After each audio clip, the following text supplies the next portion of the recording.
ही कविता तुझ्यासाठी. आज तुझी खूप आठवण येते. पुन्हा प्रेम करावं असं वाटतंय, पण खरंच जीवनात माझं परत नको येऊस. खूप दिवसांनी हसले रे मी, ही स्माईल तरी परत नको घेऊस. मी तर तुझं पहिलं प्रेम आहे असं वाटलं होतं मला, पण माझ्या आधी तू कोणा दुसरीवर प्रेम केलेलंस रे. तिचं प्रेम होतं तुझ्या मनात. हे जर मला माहिती असतं तर माझं प्रेम मी तुला कधी दिलंच नसतं रे. हो, पण राहिली असती तुझा आधार म्हणून. तुला असं का वाटतं तो आधार एक गर्लफ्रेंड म्हणूनच नाही होत असं प्रेम चालता चालता? 100 वेळा नाव घेतलंस तिचं माझ्याशी बोलता बोलता. कधीतरी वाटायचं तिला तुला एकत्र आणावं. खुश राहा तुम्ही दोघांनी, नका जाऊ परत दूर, असं तुम्हाला हसत म्हणावं. पण बाबू, वाईट ह्याचं नाही वाटत आहे की तू माझा नाहीयेस. वाईट तर ह्याचं वाटतंय की तू मनातून जातच नाहीयेस, मनातच राहिलायस. जा ना निघून, तू का नाही जातायस? मी खरं प्रेम केलं होतं रे तुझ्यावर, त्याची एवढी मोठी शिक्षा का देतोयस? खरंच रे अडकले आहे मी, पण प्रयत्न चालू आहेत माझे. आठवण नको यावी म्हणून सगळे फोटोज पण डिलीट केले तरी तुझे. तू थोडीफार शहाणी पण झाली आहे मी आता.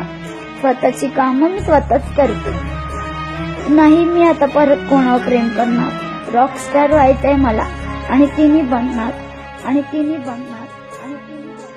तुझ्यासाठी पाहिलेले स्वप्न मी पूर्ण करणारच, आणि माझ्या आठवणीने तुझे डोळे पाण्याने भरणारच. तुझी स्माईल आठवणातून जगणार मी आयुष्यभर. नाही मांडणार मी माझा शंक, नाही बदलणार मी माझं घर. नाही ना तू तुझं पहिलं प्रेम विसरू शकलास, मग मी कसं विसरू रे तुला? तू खरंच माझा पागल बाबू. तू माझ्यासाठी होतास, आहेस, राहणार असं वाटलं होतं मला, पण माझ्यापेक्षा तुला माझ्या प्रेमाची खोटीच कधी कळली नाही रे. जाऊ देत ना, हे सगळं सोड ना. तू खुश आहेस ना?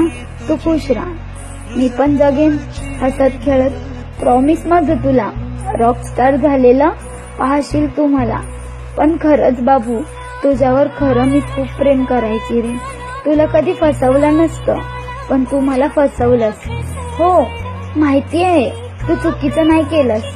माणसांनी प्रेम त्याच्यावरच करावा जो त्याच्या मनात असतो, त्याच्यावर नाही. नाही रे, नाही सांगता येत. तू का, कसं, काय केलं, शब्दच नाही येत माझ्याकडे. पण खरंच बापू, मी मनापासून प्रेम करायची रे तुझ्यावर. ज्या दिवशी तू मला तिच्याबद्दल सांगितलंस ना, खूप सिगरेट प्यायले, जीव द्यावासा वाटत होता. पण तुझी स्माईल रे, तुझी स्माईल, तिने थांबवलं. खरंच, आय लव्ह यू बच्चू.